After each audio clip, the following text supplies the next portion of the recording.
10th class इस video के अंदर हम चैप्टर नंबर 10 और 11 के कुछ क्वेश्चंस करते हैं.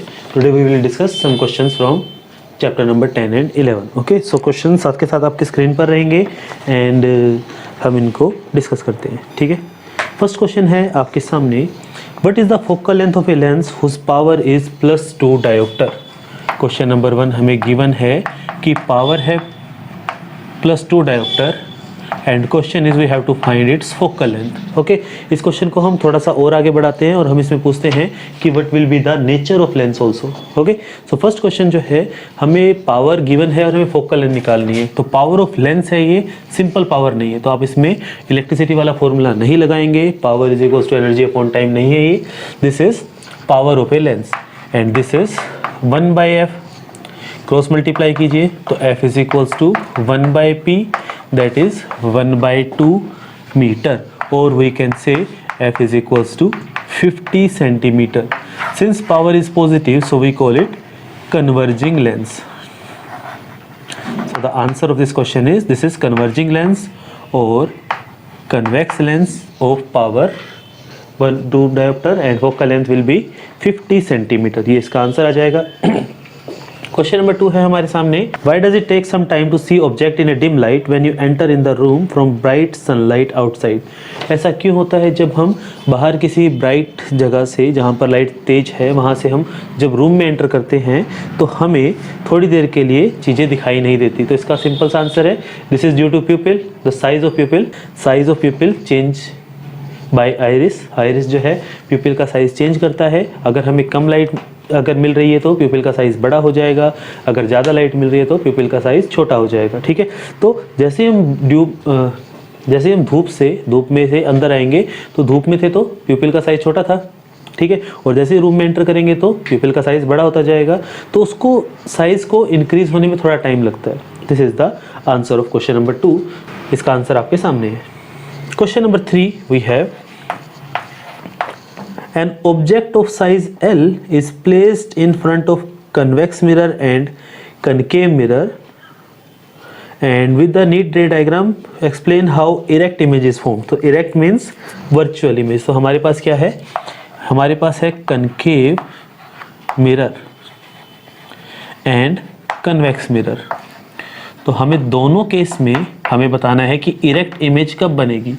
तो कन्वेक्स मिरर में ऑब्जेक्ट को कहीं भी रख लो, इमेज हमेशा कैसी बनती है, कन्वेक्स मिरर में इमेज को, ऑब्जेक्ट को कहीं रख लो, इमेज हमेशा ही इरेक्ट बनती है. लेकिन अगर हम कनकेव की बात करते हैं तो कनकेव में सिर्फ जब ऑब्जेक्ट F और P के बीच में होगा. तो पहले केस के अंदर डायग्राम कैसा आएगा, this is our concave mirror, this is F, this is C. So object को हमने यहाँ रख दिया. पहली रे जो पैरेलल है वो टकरा के F से पास होती है, लेकिन रास्ते में तो ऑब्जेक्ट अट जाएगा तो F से तो पास हो नहीं पाएगी. ठीक है, लेकिन हम इसको बना सकते हैं. सेकंड रे को हम लेते हैं ऑप्टिकल सेंटर से.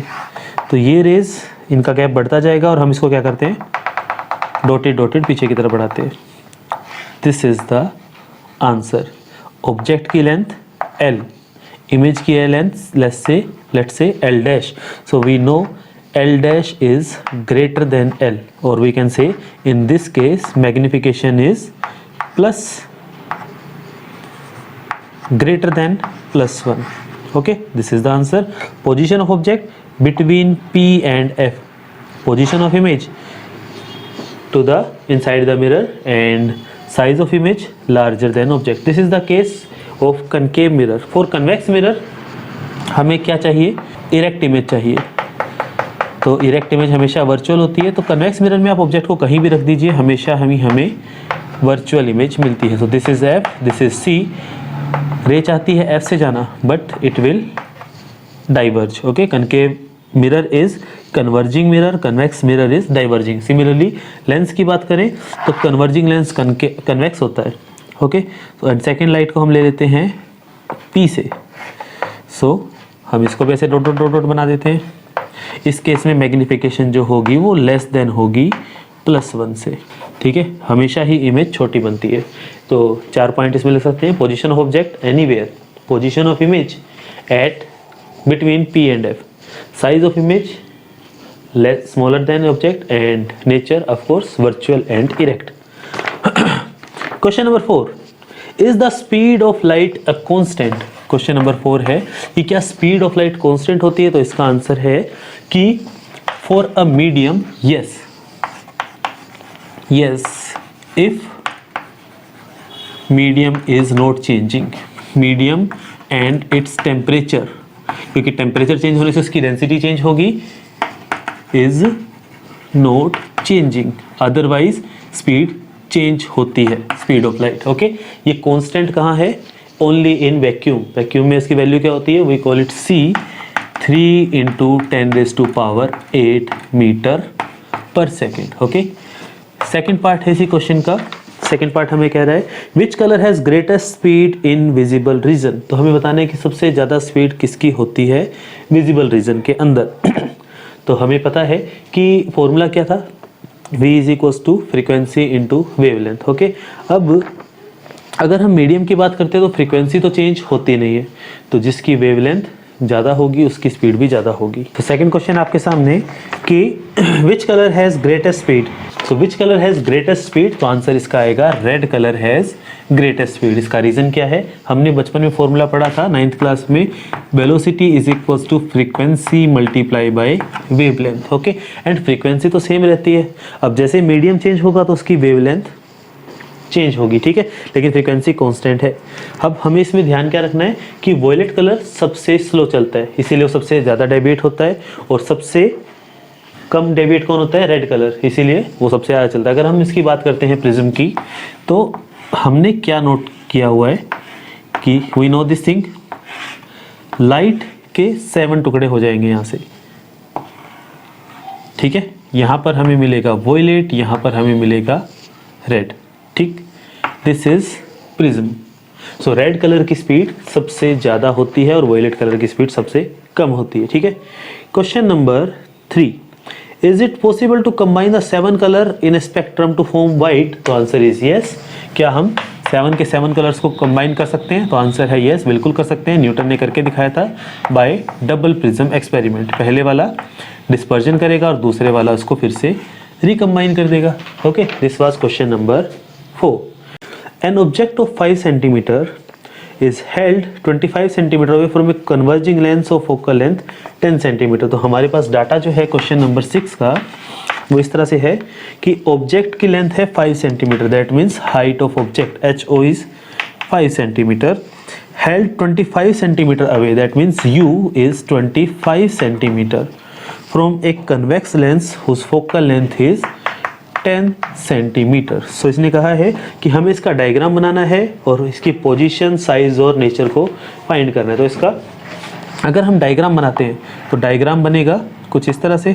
ओके, यहाँ पर हमारे पास है O, यहाँ कहीं होगा F, यहाँ कहीं होगा 2F, एंड यहाँ होगा अगेन F, यहाँ होगा again 2F, F1 F2 and this thing F1 F2 2F1 2F2।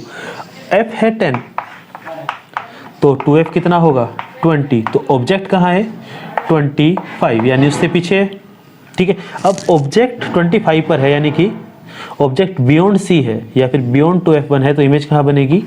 Between F2 and CF2, और इससे छोटी बनेगी, ठीक है। तो ये आप इसकी इमेज का डायग्राम बना सकते हैं, ठीक है। अब इसने कहा है इसका पोजीशन, नेचर और साइज भी हमें बताना है, तो हम इसमें क्या करेंगे? सिंपल लेंस फॉर्मूला लगाएंगे। तो lens formula is 1/V -1/U = 1/F। ये उस तरफ जाएगा तो प्लस का हो जाएगा, 1/E = 1/F। F की वैल्यू है 10, ये तो जाएगा तो प्लस हो जाएगा 1/U। U हमेशा नेगेटिव होता है क्योंकि लेफ्ट साइड है, तो -25 it will become minus again. 10 और 25 का एलसीएम 50, ओके, और 50 एलसीएम आएगा तो यहाँ पर आएगा 2 - 5 दैट इज 3। तो हमें V जो मिलेगा वो मिलेगा 25/3 centimetre. Okay, image is real, inverted and smaller in size. अब मैग्निफिकेशन का फॉर्मूला यूज करके इसका डिस्टेंस भी निकाल सकते हैं, उस ऑब्जेक्ट की लेंथ भी निकाल सकते हैं, ठीक है। तो ये थे क्वेश्चन 1 to 6, एक बार यहाँ तक नोट कीजिए, फिर हम आगे बढ़ते हैं। क्वेश्चन नंबर 7 है आपके सामने, state the basic laws of refraction. तो आपको पता है कि लॉज ऑफ रिफ्रैक्शन क्या होते हैं? Incident ray, refracted ray and normal lies on same plane and sin I by sin R is constant, that constant we called refractive index, ठीक है। तो इसको हमें लिखने की जरूरत नहीं है, ये आपके सामने है लॉज ऑफ रिफ्रैक्शन, ठीक है। Question number second, describe about refractive index. तो हमें रिफ्रैक्टिव इंडेक्स के बारे में बात करनी है। तो रिफ्रैक्टिव इंडेक्स क्या होता है? First, ratio of sine I by sine R. Second, ratio of speed of light in vacuum with speed of light in medium, this is called refractive index. और हम इसके बारे में क्या क्या बात कर सकते हैं? तो इट इज यूनिटलेस, इसकी कोई यूनिट नहीं होती, ठीक है। और हम इसके बारे में क्या क्या बता सकते हैं? It tells about the optical density, okay. ये हमें ऑप्टिकल डेंसिटी का आइडिया देता है। ऑप्टिकल डेंसिटी मतलब कि ये डेंस है या रेयर है, ओके। जितना ज़्यादा रिफ्रैक्टिव इंडेक्स वो उतना ही ज़्यादा डेंसर होता है, ठीक। तो ये चीज़ें हम रिफ्रैक्टिव इंडेक्स के बारे में इससे बता सकते हैं। इसका थर्ड पार्ट है, does the incident and emergent रे कंसाइड इन ए ग्लास स्लैब रिफ्रैक्शन। तो क्या इंसिडेंट और इमर्जेंट रे कभी कोइंसाइड करती है? तो आंसर है yes, but only when they are falling at 90 degree. हमारे पास इस तरह से एक ग्लास स्लैब है, तो हमें पता है कि अगर रे ऐसे आएगी तो इसको जाना ऐसे चाहिए था, but first it will bend towards normal and then away from normal, this is called lateral displacement. So this is original incident ray, this is emergent ray. ये कभी भी आपस में कोइंसाइड नहीं करती, सिर्फ एक केस के अंदर करती है, वो है कि जब रे 90 डिग्री के ऊपर फॉल करती है। तो 90 डिग्री पे करेगी तो रे सीधा निकल जाएगी। तो यही इंसिडेंट है, यही इमर्जेंट है, okay. This is the answer of question number 7, third part. Question number 8, explain how the ray of light get dispersed. तो आपको बताना है कि रे ऑफ लाइट डिस्पर्स कैसे होती है, यानी कि डिस्पर्जन कैसे होता है। Splitting of white light into 7 colour, दो 7 कलर्स आर विबग्योर। तो हमें बताना है कि ऐसा क्यों होता है। तो आंसर है इसका मीडियम चेंज होने की वजह से, ओके। एक शेप का मीडियम अगर चेंज होता है, जैसे कि हमारे पास क्या है, मान लीजिए हमारे पास एक ग्लास स्लैब है, हम यहाँ से लाइट ऐसे पास करते हैं, और एक मेरे पास ग्लास प्रिज्म है, इसमें से लाइट पास करते हैं, तो इसकी शेप ओड है, मतलब इरेगुलर है। यहाँ से ये मोटा है और ऊपर की तरफ जाते जाएंगे तो इसकी थिकनेस कम होती जा रही है, लेकिन इसकी थिकनेस हर जगह बराबर है। तो इसकी वजह से हमें डिस्पर्जन हम ऑब्जर्व करते हैं, ठीक है। डिस्पर्जन होता है, ठीक है। नेक्स्ट है इसी के अंदर, why does it take place? Due to change in medium, which colour will deviate more and why. तो डेविएशन सबसे ज़्यादा किसका होगा? तो आंसर है वॉयलेट कलर का होगा। वॉयलेट सबसे नीचे है, रेड ऊपर है, और this way be the real path. तो सबसे ज़्यादा डेविएशन किसका होता है? एंगल डी सबसे बड़ा किसके लिए है? तो आंसर आएगा वॉयलेट के लिए। और ऐसा क्यों होता है? तो इसकी वेवलेंथ सबसे कम है, ठीक है। जिसकी वेवलेंथ कम होती है उसका डेविएशन ज़्यादा होता है। Is this okay? तो ये क्वेश्चंस थे आपके सामने कुछ, एंड ये था हमारा चैप्टर नंबर 10-11 के कुछ और क्वेश्चन। आगे हमारे पास कुछ और क्वेश्चंस हैं, तो एक बार उनको और देखते हैं। नेक्स्ट क्वेश्चन है हमारे पास, figure below shows that the incident ray. तो मैं पहले इसका डायग्राम बना देता हूँ। This is worksheet 2 question number 1। तो हमारे पास इस तरह से एक मिरर गिवन है और ऐसे एक लाइट इंसिडेंट कर रही है। This is normal and this angle is given as 30 degree. This is incident ray, this is normal. So हमें कहा है figure below shows an incident ray and normal on a plane mirror MN। Draw reflected ray and find the angle between incident and reflected. So this is MN।